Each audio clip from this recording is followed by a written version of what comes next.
Thank you for this warm welcome. It's a great privilege and honor to be here in this historic hall, which has seen so many distinguished speakers. To tell you the truth, I had a hard time defining what to talk to you about. I was told that you are so well informed about everything that I'm not able to surprise you with something you already don't know. Our ambassador to UK told me, don't go there. It's a much more dangerous place than a fighter cockpit. Well, I said it is just for me. This joke, of course. I'm here, and I have the privilege to be here, thanks to the great commitment and professionalism of the Bulgarian ambassador to UK, Mr. Konstantin Dimitrov. I would like to invite all of you to join me in recognizing our ambassador.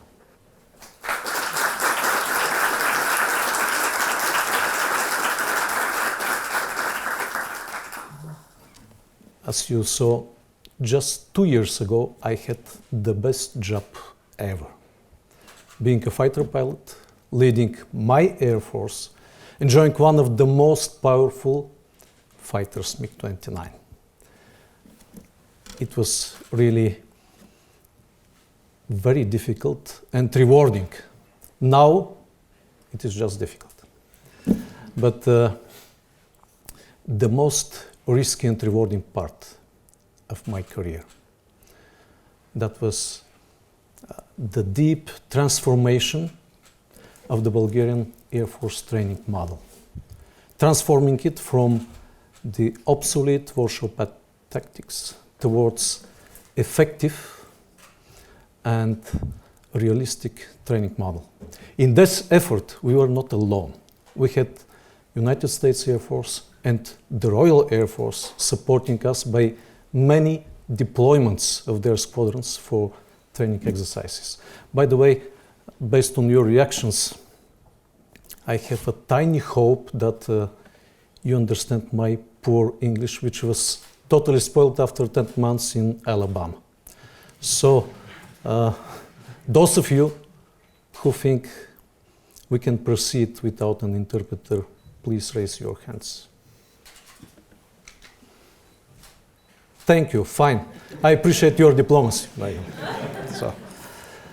But at that glorious time I was talking about, we flew, I mean the Bulgarian pilots, we flew Soviet-made aircraft using untranslated Russian manuals versus American and US fighters and Royal Air Force fighters, F-15s, F-16s, Hawks, according to NATO regulations, using US tactics, talking in English on the radio, and drinking Bulgarian beer post-flight. So, what made us successful and safe in this total mess was the fact that despite different tactics, platforms, and cultures, we had the same values and goals. And this is the key for success in any political and security endeavor. That's why I decided today not to repeat in front of you already political and well-known political statements.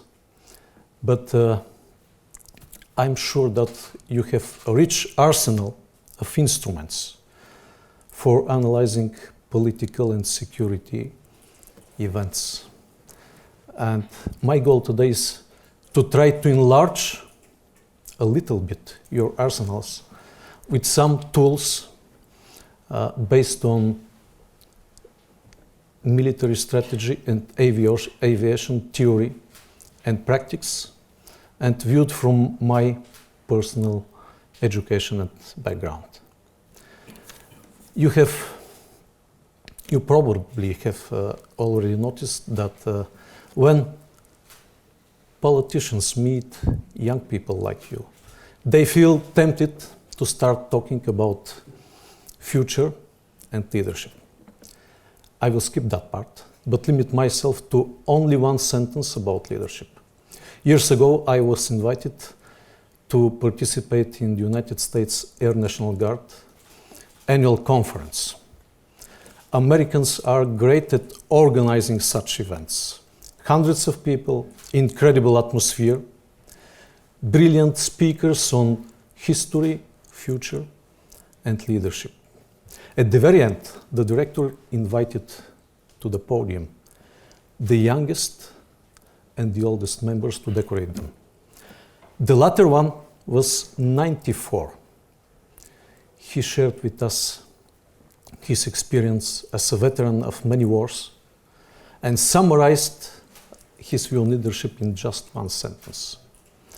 Nothing is going to change unless someone does something. I later asked him, did you quote Dr. Seuss, the famous writer? But he answered, no, I quoted a friend of mine who never came back from war. So if you ask me today, what I remember from the many outstanding speeches on leadership I had the chance to attend, this one single old veterans example is number one for me.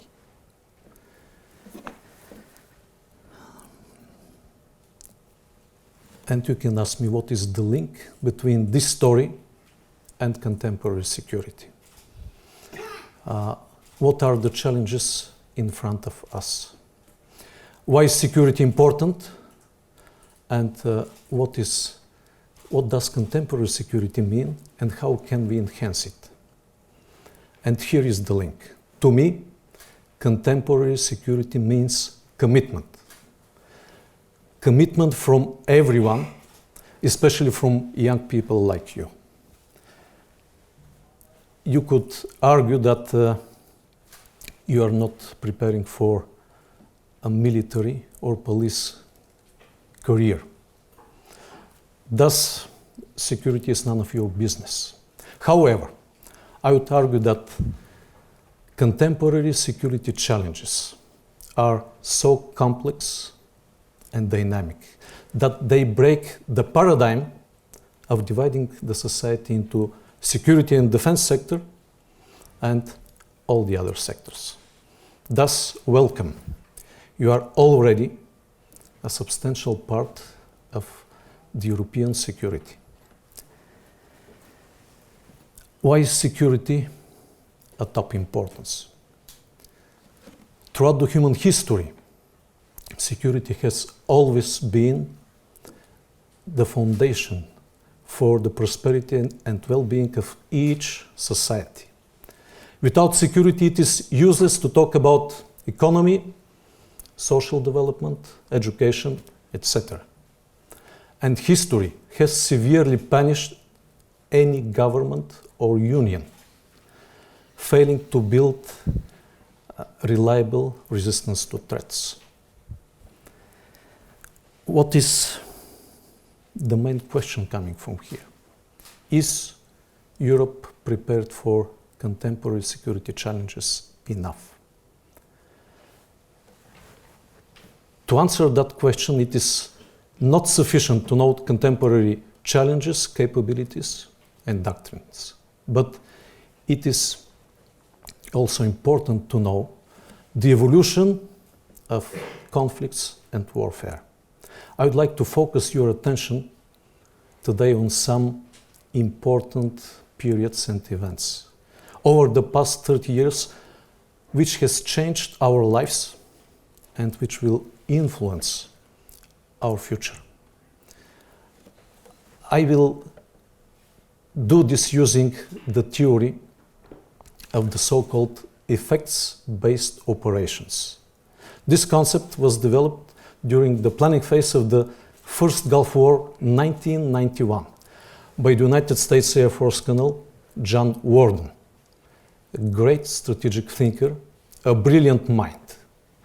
and further refined by a leading commander, General David Deptula. I had the chance to meet with both of them. I'm perfectly sure that you may already think this is not the right place to be today, to listen about military operations. But you can easily see that this concept is a successful and efficient, a smart way to deal with any competitive activity, be it war, business, or politics. After the great success of the first Gulf War, Colonel Worden summarized the leading principles of his concept in the book Winning in Fast Time and established a company on educational training on leadership and winning strategies, helping hundreds of businesses and organizations worldwide to improve their results. The concept of the effects-based operations is about creating effect. The criteria for success is not destruction, but achieving desired effect and imposing your will on the opponent and shaping up his behavior.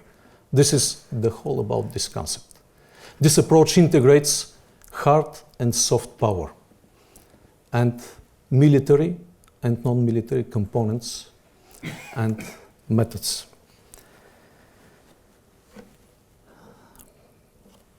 Colonel Worden summarized the leading elements of his concept in following very short elements.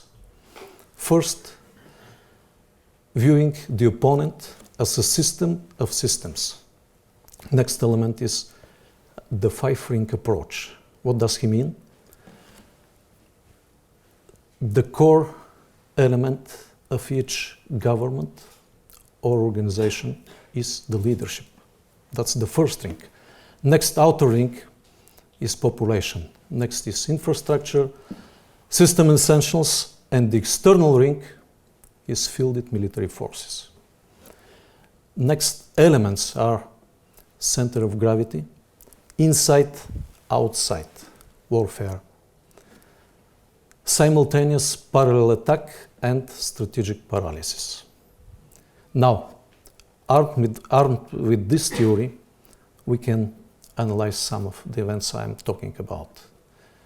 First, in the classic warfare, from ancient times through Napoleon and World War II, what is the center of gravity? The center of gravity has always been fielded military forces. With limited and old technologies, you don't have a choice but to clash with the enemy's army. If you defeat it, you can advance and peel the next areas around the core.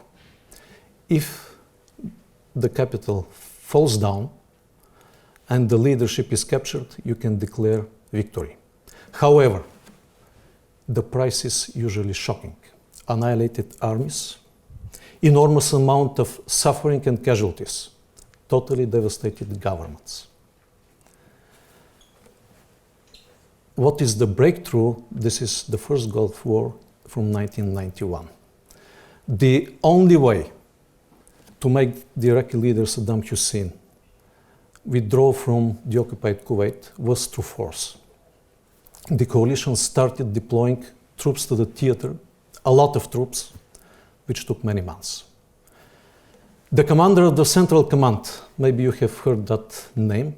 I know that you're born after those events, but your General Norman Schwarzkopf was highly concerned from the very beginning because he perfectly knew that so many tanks, vehicles, and soldiers against other tanks and vehicles and soldiers meant annihilation, and thousands of casualties, just unavoidable. And you can ask me, what about the Air Force? The Air Force at that time could not make any difference because it was attached to the tanks according to the traditional doctrine. So the general called the Pentagon asking for alternative plan. Luckily at that time, Colonel Warden was in charge for the Warfighting Concept Directorate. And he has just developed a radically new approach for using air power. Summarized this approach in his book, The Air Campaign, Planning for Combat. Colonel Warden put immediately a team, and please notice, from military planners, civilian engineers, scientists, IT specialists, economists, and journalists, thinking and brainstorming for weeks what is the fastest and most efficient way to subdue a government with minimum casualties. When the plan was ready, he went to the CENTCOM, Central Command, and presented his approach before starting any combat activities.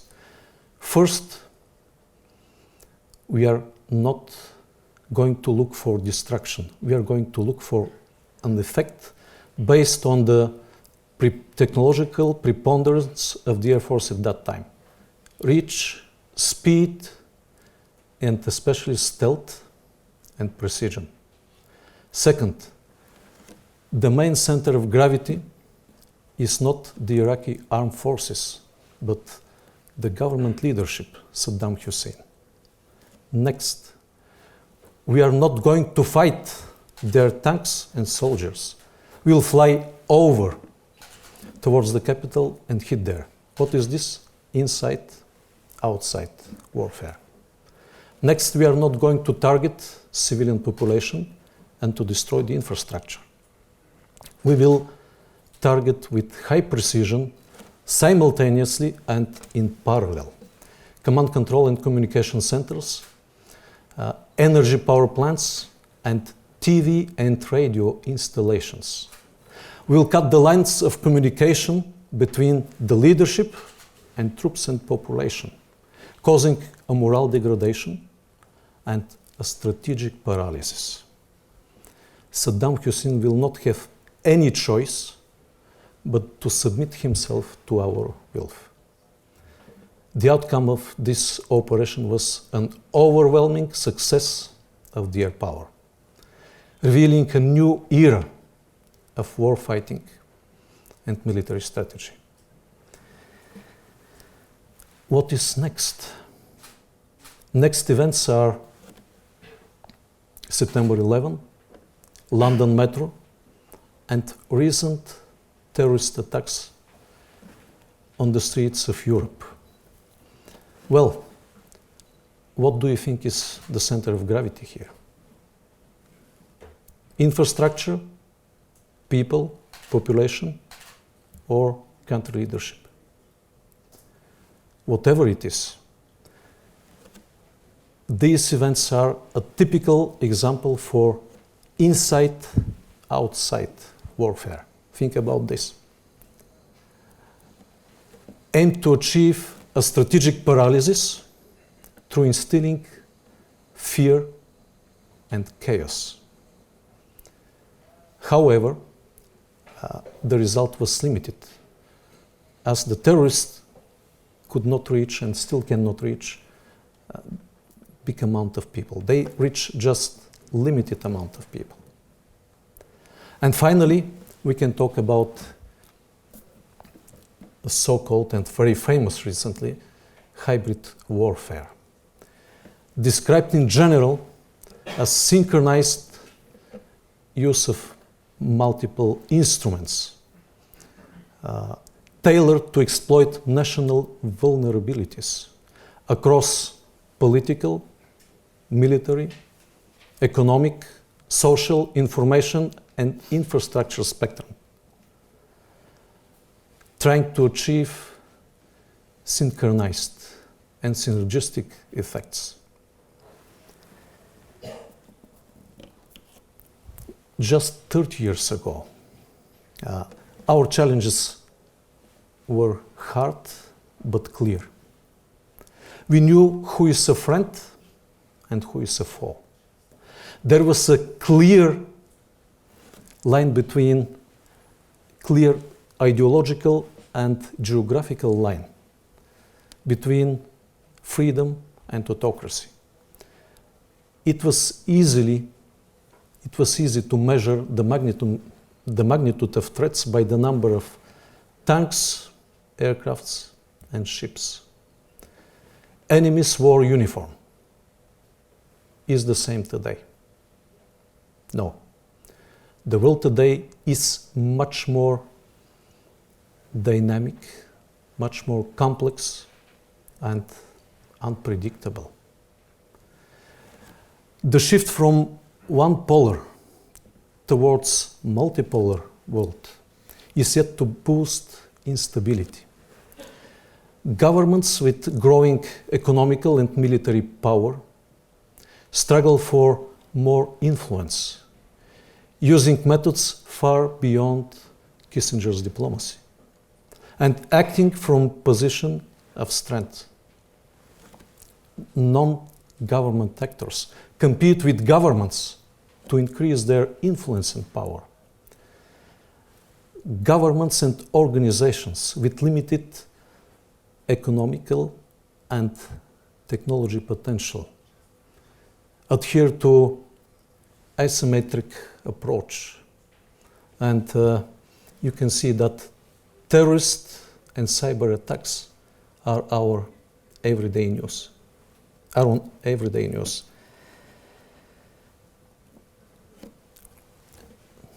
I can continue this and tell you that economic migrants, the admission of thousands of economic migrants without thorough risk analysis and reliable integration policy to prevent encapsulation and radicalization will continue to challenge our security, dividing governments and boosting populism. Recently, you can see this tendency everywhere in Europe. The US president, after he pressed for a new burden-sharing model in NATO and the sudden eruption of a trade war, some European leaders, very famous leaders, argued that Europe must take its security in its own hands. Perfect. I fully agree. However, is that possible? What is European defense without US military support? The post-World War II and especially the post-Cold War posture has not developed Europe as a generator of security to the extent it should be. The Libyan operation from 2011 revealed substantial European deficit across command and control, intelligence, precision-guided munitions, air-to-air refueling, and strategic logistics. Deficits we have not overcome yet. The fragmented European industry and science additionally limit our potential.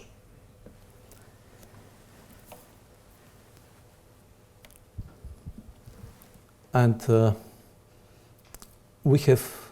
although we have many challenges in various domains, I think that one of the most substantial challenges we face today, this is the unity of EU and NATO in the strength of the transatlantic bond.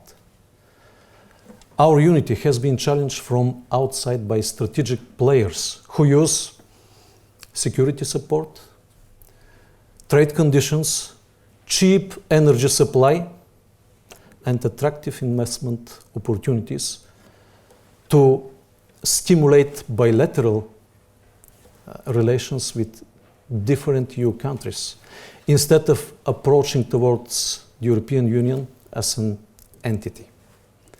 Additionally, we have been challenged from inside. Economical and social discrepancy between East and South,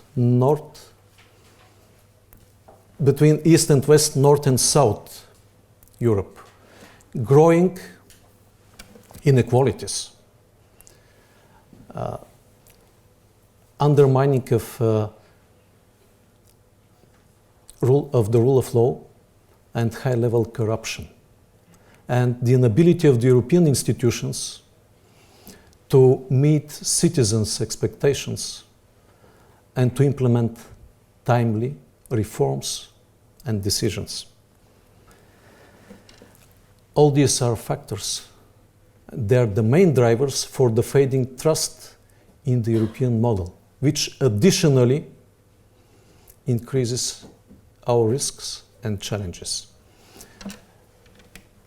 The security today is a very complex activity, stretching far beyond military, police, and secret services.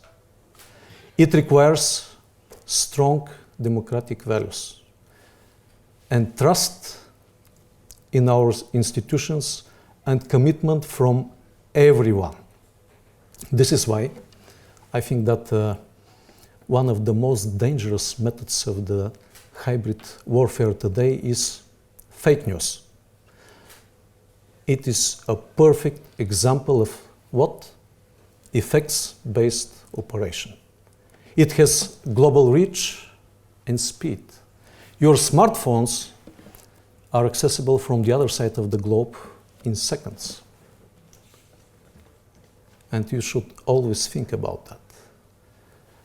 Next, the center of gravity is you, each one of you, and your values. It provides inside-outside warfare. And if it is planned carefully, it can lead to simultaneous parallel attack, causing strategic paralysis. I think that one of the biggest goals of the hybrid warfare today is to discriminate government leadership. One picture of the leader, one manipulated document, or series of false publications can ruin the trust in this leader. What is the result? Once the trust in him or her is lost, he is already a ghost. He will continue keeping his position till next elections. However, he is blocked from implementing decisive reforms. And in today's dynamic world, the lack of reforms means defeat. It is vitally important as well to know where is our European security heading under these very critical circumstances. We should clearly know what is our level of ambition. We have two choices in front of us: to react to the strategic environment or to shape this environment. It's up to us. However, Europe looks pretty reluctant in allocating money for defense budgets, in developing contemporary defense capabilities. And we should be worried about this. Europe is reluctant in interfering outside, projecting stability and helping partner countries with building up their resilience. Europe has shaped its own policy to reacting to threats. In the short run, it could look that this is the cheapest way to provide sufficient level of security. However, I think in the long run, it will require enormous amount of resources, combined with the inability to provide adequate level of security. Europe has declared its ambition in recent EU documents, strategic documents, that it should play a decisive role on the global arena and it should be stronger. You can judge, is that right or not? And what we must do to have stronger Europe. I would like to say some words about all the activities around security. To me, each human activity, especially in the defense realm, have three main elements: situational awareness, decision, action. Although this looks like a model suitable for describing tactical rather than complex strategic processes, I think, especially for security reasons, it is a reliable tool for analysis. Based on my experience, situational awareness is most important, as it is a solid foundation for successful decision making.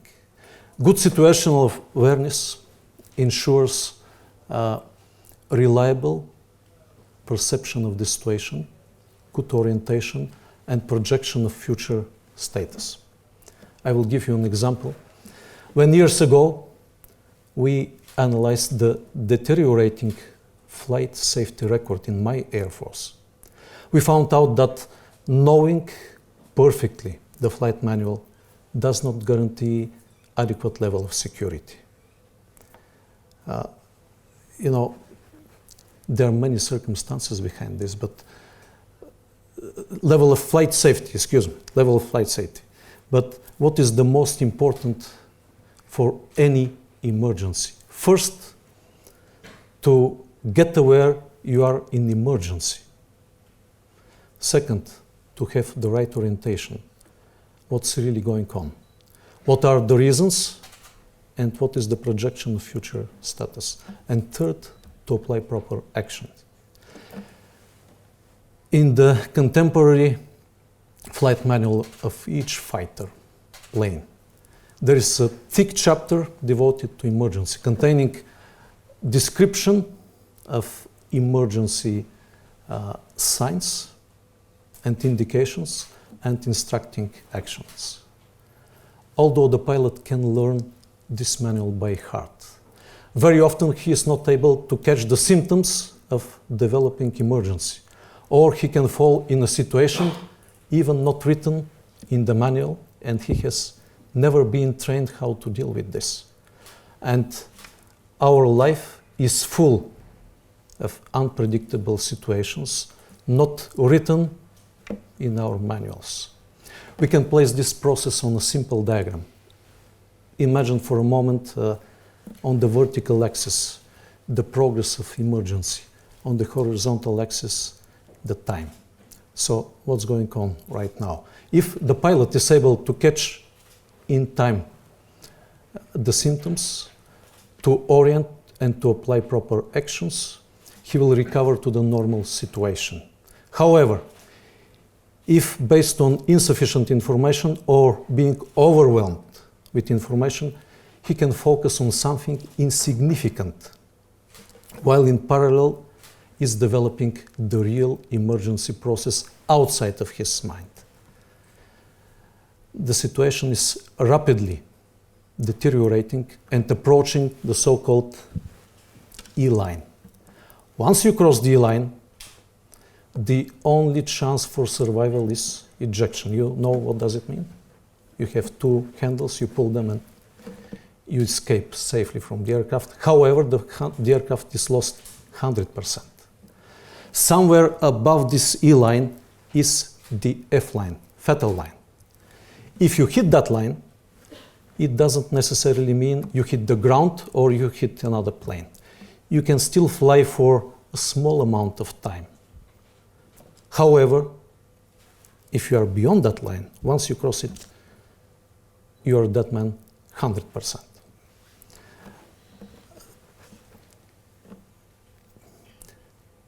air forces worldwide have lost many pilots because falling between those two lines, they realized they are in a big danger. However, they were not able to realize they are in a grave danger. And they thought they still have some time, small time to recover. In fact, they didn't, especially if you have negative vertical speed or uncontrollably rolling aircraft close to the ground. Why am I telling you all this? Because in today's very dynamic, complex, and sometimes emergency political and security situations, we need not just comprehensive, we need fast analysis and fast actions. And we need analysis from different vantage points. And this pilot's perspective is one such opportunity. Now, we can place any political or security event on this diagram. We can argue where Brexit is now, below the E line between E and F or beyond the F line. We can argue where is the migrant crisis on this line. We can analyze the potential negative effect of the open door policy. While concentrated on our own migrant problems, I think we haven't paid enough attention on the parallel emergency process going somewhere else, outside of our countries. To me, the open door policy has a devastating effect on the countries of origin, from Africa and Middle East, as it mentally disconnects their young people from the problems and the future of their countries. This policy shifts their value system in a different direction. And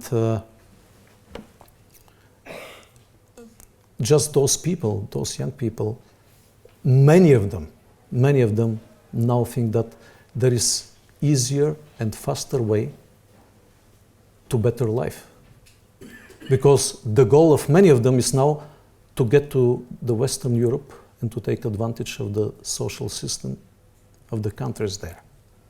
So you can see how we can spoil further efforts for stabilizing those countries.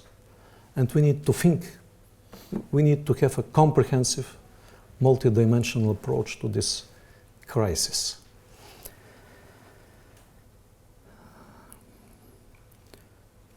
Next, the inability of Brussels to take timely decisions is frustrating for many European citizens. They're leaders of some of our strategic rivals, which represent, I call it, one-man decision. Those leaders, they can decide something tonight and to implement it tomorrow morning. While for the EU, it could take months and even years. I had long discussions with my fellow presidents and leaders in EU. I fully agree with them. As many of them, they say, while the one-man decision-making model is based on authoritarian mechanisms, our decisions and actions are based on our democratic values. So they are more resilient and stable in the long run.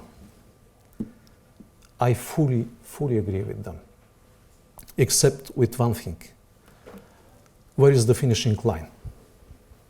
Who is going to wait for us, and what is the penalty for losing the race? When I go to Brussels, I see mostly marathon runners. But we need to deal very often with experienced sprinters. I'm not saying that we should all become sprinters. I'm saying that we need to find a situation, we need to find a way to handle that situation.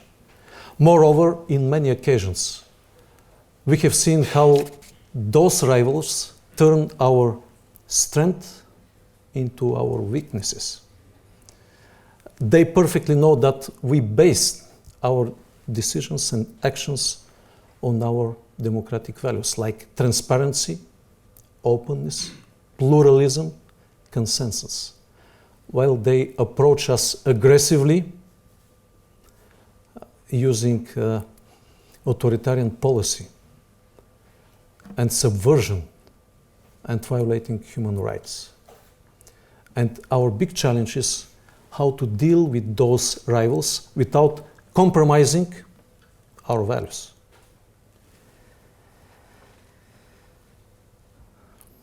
And the real challenge in front of us is the relevance and the resilience of the European model.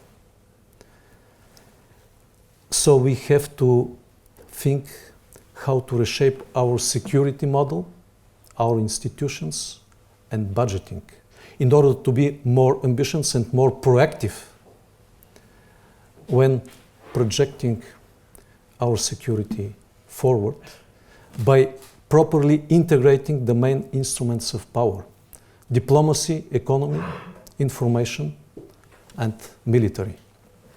We don't even need to produce so many European and national regulations, directives, and ready-to-use solutions. As you can see, at a certain moment, they can be outdated as an useless flight safety manual in unpredictable situation. What we need is a critical thinking embedded into our education system from very early stages. We need active citizens, irreconcilable with injustice, immune to the fake news, and ready to fight and to defend our democratic values. We also need to reshape the architecture and functionality of our institutions.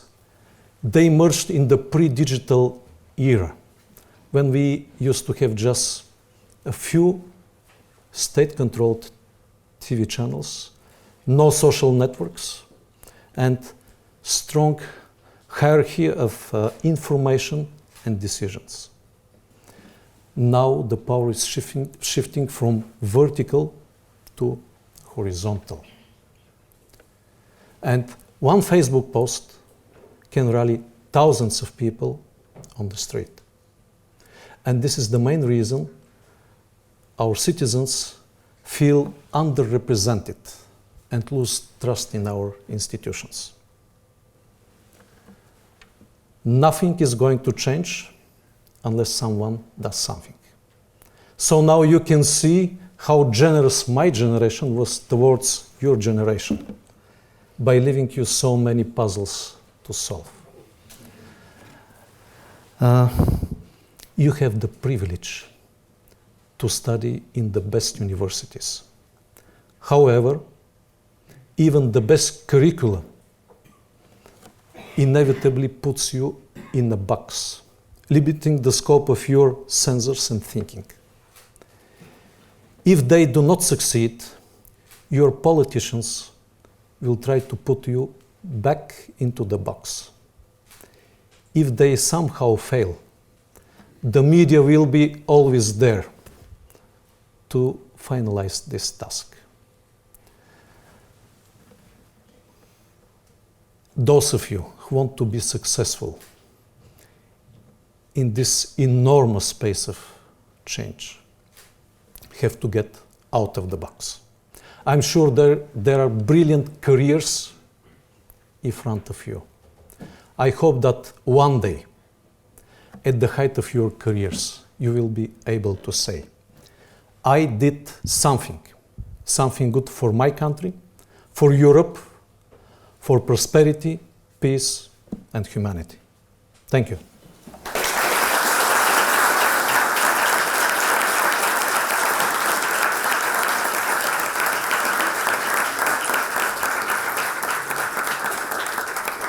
Thank you very much, Mr. President, for such an insightful and also at times humorous speech. There's certainly plenty of food for thought for us there as young people. I want to begin by asking you about Bulgaria's position in the wider geopolitics that we see currently. Bulgaria, of course, has a cultural and geographical proximity towards Russia, yet is a proud member of NATO, of the European Union, as you said, sees itself as articulating a European defence policy. How can Bulgaria navigate the rising tensions between Britain and America on the one hand and on Russia on the other hand? A good question. You know, Bulgaria cannot navigate those big countries, of course, but we can navigate our own policy. And I think contemporary Bulgarian policy is based on our values. By the way, thank you for bringing me here, because I saw the picture of William Gladstone, I saw the cabinet, I saw his book. Just to open here a small story, he was 4 times Prime Minister of Great Britain, but not all of you know that deep in the heart of each Bulgarian, we have erected a monument of William Gladstone, because in one of the most difficult times in our history, he was a great supporter for the Bulgarian cause. After 5 centuries, you can imagine, 5 centuries of Ottoman occupation, we struggled to gain back our freedom. We had a huge rebellion and enormous atrocities following this rebellion. And after Europe was aware about this, thanks to many journalists like American January McGahan, William Gladstone raised his voice for protecting Bulgaria. And very interestingly, it is fully related to your question. At that time, he had so-called moral disagreement and fight with the Prime Minister Disraeli. Disraeli was at that time supporting the Ottoman Empire based on the grand strategy and grand interests of Great Britain, opposing Russian expansion and influencing the region. But, Gladstone was leading by the moral values, and he said that the expansion of power and influence of our country should be based on our moral values and moral leadership. So I am very glad to be here, and Bulgaria shapes out his external policies, its foreign policy based on those moral values. And there are many interests colliding here, but Bulgaria is a NATO member, Bulgaria is EU member, but Bulgaria needs to defend and to argument its national interests as well.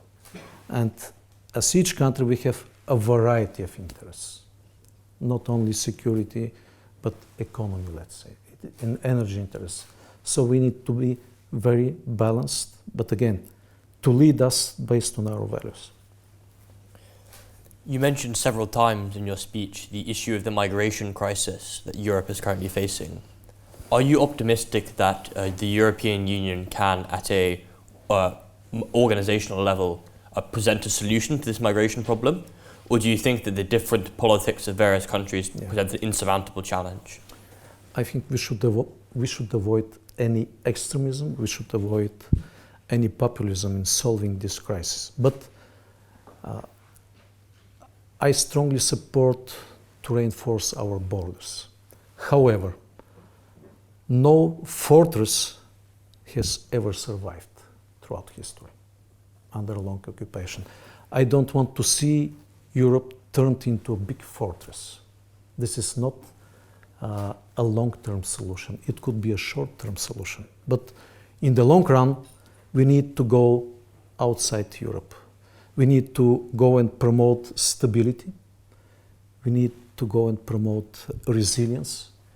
We need to support our partner countries in those regions by helping them developing and enhancing their security, their borders, their educational system, because education is vitally important to improve their economies and welfare. Only in this way we can be sure that we will reduce the security risks to acceptable level. We'll finish with one question from the audience. So if you'd like to raise a question, please do raise your hand and then wait for the microphone to come to you. Let's go to the woman on the aisle here. Hello. I was wondering whether, so in 2007, Bulgaria, along with Romania, joined the European Union. What is your opinion about Turkish accession into the European Union as a new member state? And do you think that Turkey would pose a security threat? Thank you. May quote some European leaders, like President Jean-Claude Juncker, who has clearly stated that Turkey is departing from European values. We should think again about this. But Turkey is a very important country. Turkey is our neighbor, Turkey is our partner. And number one priority for us, as being a neighbor, very close neighbor with Turkey, we would like to see Turkey as a prosperous country with democratic principles inherited deeply in the government of this country. For us, this is really vitally important. And we need to be very frank and open towards Turkey and to say absolutely right what are European criteria, what are European principles. Of course, I think we should be ready to accept any European country to be a member of the European Union, provided this country covers all the criteria. And security issue is very important. You maybe know that Turkey keeps and takes care about more than 3 million migrants and refugees. There is a certain difference between economic migrants and refugees from war.